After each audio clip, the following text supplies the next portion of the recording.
for your vote of confidence, son. He's like, yeah, loser. I don't know what that means, son. Our house. I know. Don't worry, Georgie. You're gonna make it nice again. Well, What? that feels again. No pressure.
Putting the last piece on, and I'm liking how it looks already. And now we still have to fill all the nail holes. From here it looks good, but as you get closer you can tell how many nail holes we have. A good jillion. A good jillion we have to fill, and we have to put caulking on every little like seam, every little corner, around every little box, everywhere, because walls are never even. So some, especially in this house. yeah. Okay guys, so it's the next morning and all the wood filler is dry, but I have to put some more in some of the grooves, some of the joints and nail holes. So I'm gonna do that now. let it dry, and then I'll start painting. The other thing we decided is before the guys come to paint our cabinets, we're going to get trim and frame these so they look like door fronts, and this part too. Frame all this island in, maybe put something in the center so it looks like two big doors, and these look like door faces so it doesn't look so plain. Okay guys, it's all done. Holes and gaps are filled. It's painted white. We used Chantilly lace from Benjamin Moore. I really love how it came out. Obviously the wall wasn't perfectly straight, so some of the pieces didn't align flush with the other.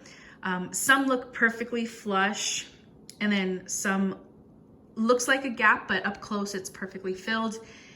But when it's not, like it's a 1/16 of an inch higher or lower, then it casts a shadow because of the light from the window. But it being only our second DIY project ever in both of our lives, we're really proud of it. I love what it does for the kitchen because we don't have like a separate formal dining room. We only have the eating kitchen. Having this wall, I think, just makes it a little bit more formal and elegant. It ties in the chandelier because I honestly wasn't liking the chandelier in this room because I feel like the rest of the house was a little bit more comfy and informal and relaxed. So I feel like this corner is a little bit more, just gives it a little oomph. And I'm so excited for the rest of the kitchen to be painted white because I really think it will just flow, and this will kind of give the illusion of like maybe wall-to-wall pantry, and it'll just bring your eye over, make the kitchen look bigger. We were originally not going to paint the bulkhead, just keep it the same kind of beige color, but last minute we decided to paint the bulkhead the same Chantilly lace as the cabinets and this wall, so that brings your eye up. And we are going to get crown molding for the top because a lot of people put crown molding on the very top of their cabinets, so it will look like our cabinets. It'll give the illusion that our cabinets go right to the ceiling and just make the space look bigger. I don't know. I love the way it looks, and I'm so excited for, you know, this dark corner to match the rest of this fresh, bright decor. And I will show you the trim around our island is all done. So we found some trim that has a little bit of a bevel, so it kind of looks like our doors, like our actual doors. And yeah, I feel like it just elevates the look. Well, right now you can't tell because it's a different color, but when the painter comes and paints it all the Chantilly lace, it'll look all seamless and flow nicely and just look like door faces, which is like an upgrade when you build a house. Our island was just the standard, like, plain, so this would cost a lot of money to upgrade if you were to do it with the builder. So it didn't take that much more time, and I think it's gonna add a lot of interest to the island. Here's a look at the wall over on this corner. So I just hope this video gives you guys some inspiration. If you have been thinking about doing something yourself like this, like an accent wall or building something, any kind of DIY in your home, and you're thinking, you know, you don't have the confidence, you're thinking you don't know what you're doing, you can't do it, give it a try.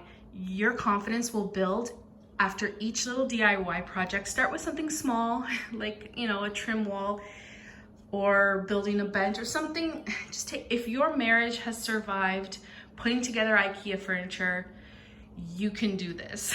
I promise you. And it saves you so much money rather than hiring someone to do this.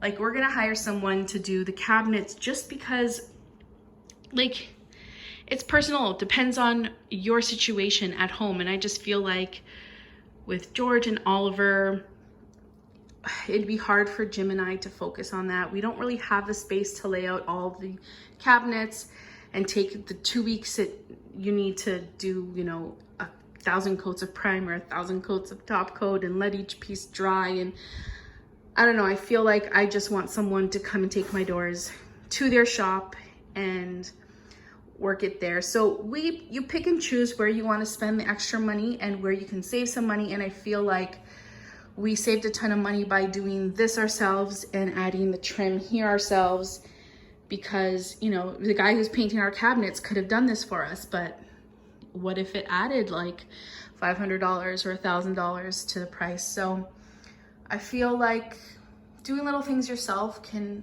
help lower your rental costs, and honestly, it gives you a ton of pride. So I hope you guys enjoyed today's video. If you did, don't forget to give it a thumbs up, subscribe for more, and we'll see you soon. Bye guys.